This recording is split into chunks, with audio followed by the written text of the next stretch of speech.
Hi everyone, welcome to the channel. One of the AI advancements is to generate a 3D model easily. Today I want to tell you one of the latest best model called Hunyuan3D. It was able to create a 3D model from text or image. Let's get started. They released several updated models that allows some low-end GPU to be able to run it. So I think that's great news. You don't need to have 24 gigabytes to do that. Let's go to the homepage. The source code are all there. I will show you how to do that. Let's scroll down to the install part. So the installation, I'm using the Linux, so I hope it also works on Windows. On Linux, you will need to just create a virtual environment. So make sure that you have your NVIDIA GPU installed. You also have the CUDA installed. So for example, you double check. So you have your GPU in place. Your driver is installed. If not, please check out my previous video on installing NVIDIA driver for the NVIDIA GPU. And as you can see, we have the GPU. This is my GPU 5090. It's on Linux 24.04 Ubuntu. So we also have the CUDA installed. MVCC version, so quickly double check. I have the 12.8 installed. So if you have a earlier generation card, you only need like a 12.2 or even 11.7. So they should also work. And make sure that you create a Python virtual environment. So I think that's the best practice for working with Python. If you are not familiar with the Miniconda I'm using, please check out my previous video on installing it. And for here, we are gonna need to do is basically just get a clone the repository. So you need to scroll up, you click the code, copy that. So make sure that you use the HTTPS. So this one is very easy to use. Copy that. And then go back to your terminal, and then you will be able to go to your location, and you can get a clone yet. After that, you should be able to change it to the directory. In here, it should be quite simple. You just follow these instructions here. You need to use this one. So it may take a while because there are some PyTorch dependencies which are quite big. After that, you will need to build this package. It's called the custom. You will also need to do that. Make sure that you follow it exactly, because you need to be in the right directory to find the Python script in order to install it. I think it may take a while, depends on your CUDA, on your CPU, but after the building, it should working fine.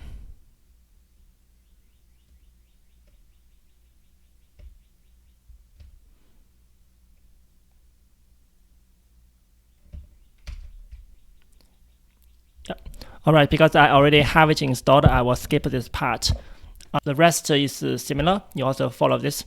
The rest is also similar. You follow this, you follow this. You build another Python package and install it here. Alright, once you have everything, you will just do a quick check. You make sure that you have those packages installed. For example, the custom rasterizer. Scroll up, you find it, right? You can find it here. Make sure you have those already, and then you can experiment with the example code. The one I recommend is the Web UI, which using the Gradient app.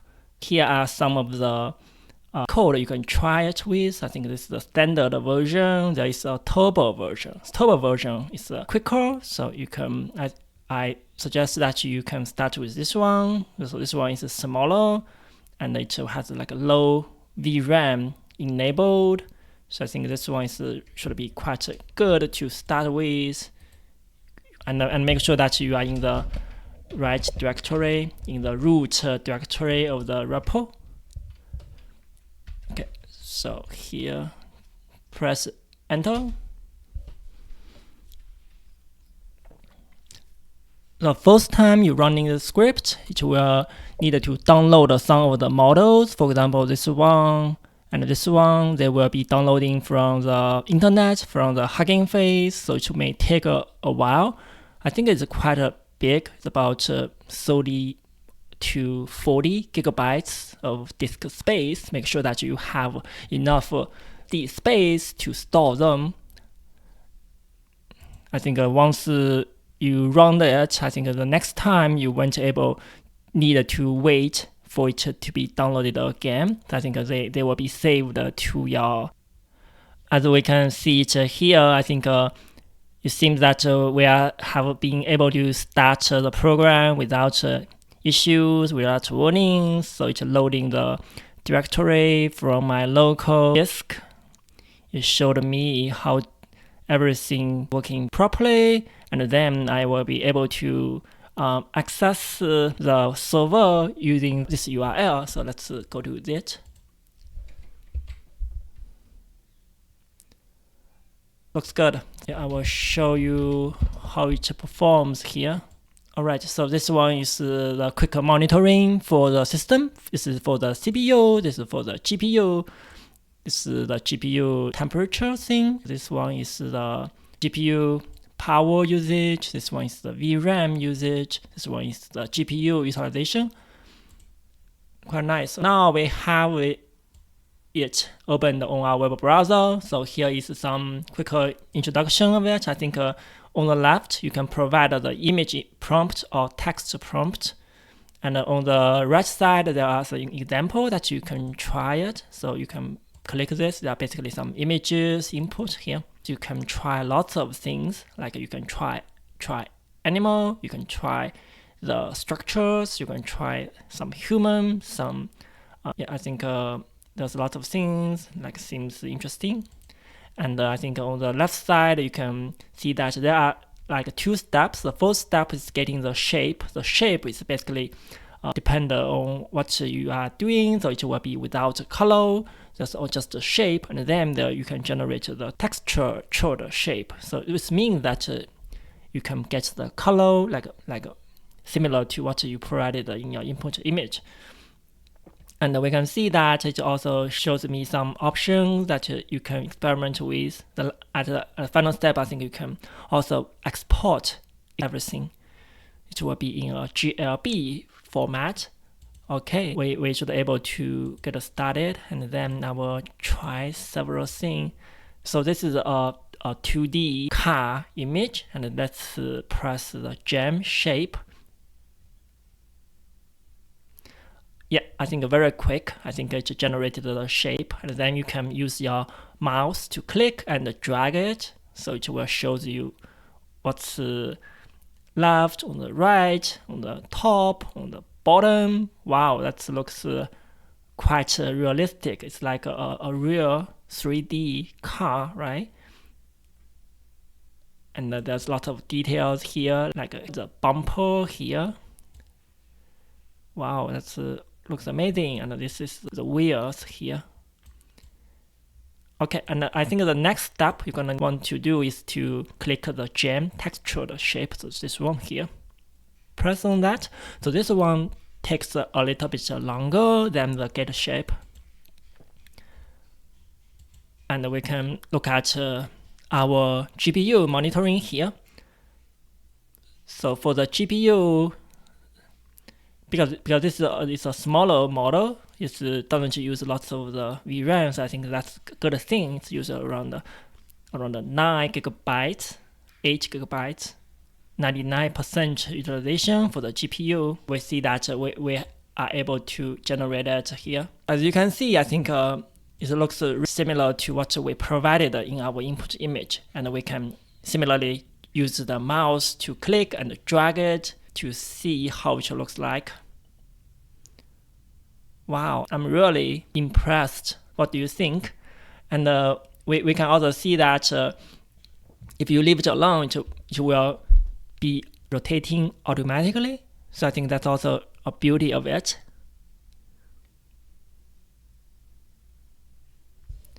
Well, if you want to save it somewhere, you can click the export here. You can click transform, and you can download it. This is the image to the 3D model. And I think there's also a thing called a text prompt. However, for the text, you will need to, there's a warning like below it that you need to add a flag called enable key to 3D. So this one. So let's try it. Let's try it here. On your terminal, you can press Ctrl+C to shut down the app, and then you start again. So this time, based on the instruction, we need to add a flag after the Grady app.py. So this one. So this one will be enable the text to 3D.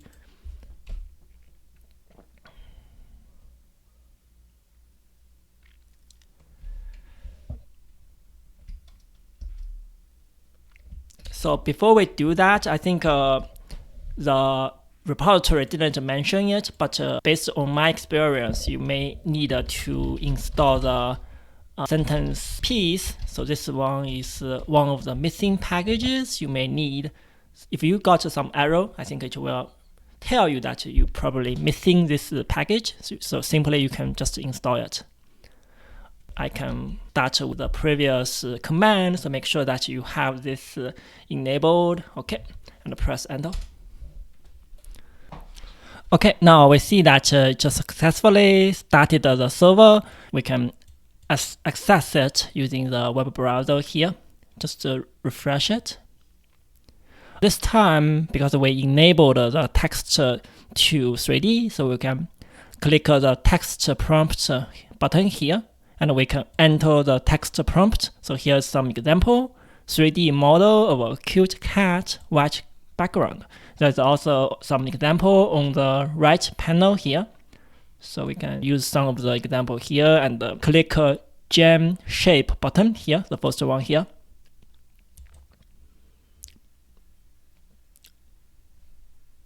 So here, I think it uses about 14 gigabytes of VRAM. Also quite quick. So from the terminal, we can see that it takes about 9 seconds for the inferencing. So this is very, very quick here. And we can see that on our web UI, we see it be able to generate a 3D model based on our text input. That sounds like a magic. We want to generate some of the textured shape, so it's giving it some nice color. Okay, press that. So this one is second button here, gem, generate textured shape here. So this step will take a bit longer here. Let's take a look. Similarly, it uses about 14 gigabytes of the VRAM, 17 gigabytes of VRAM. Alright, we see that it is able to generate the textured 3D model, and we can use the mouse to click and drag it. It looks just really nice, right? What do you think? The lovely rabbit is eating carrots. This looks great. We can also export it to transform it, download it. What do you think? Yeah, let me know. And I think we successfully installed the Hunyuan3D model. We used the 2 mini turbo version. However, there's much more you can try. I think the standard version can give you like a better quality. if you are caring about the quality, you definitely should try this one. I think this one is the largest model is here. And I think this one is 2MV, stands for multi-view. So basically you can provide multiple images as input. And this one is the smallest one, but it will be like less VRAM required and be much quicker. So I think definitely try it. And if you want it to be more faster, you can try the turbo version. I hope you find it useful. If you have issues installing them, please reach out in the comments or in the Discord server. Please find it in the description. Thank you very much. Please hit the like button, share it, and subscribe to the channel. Thank you. Goodbye.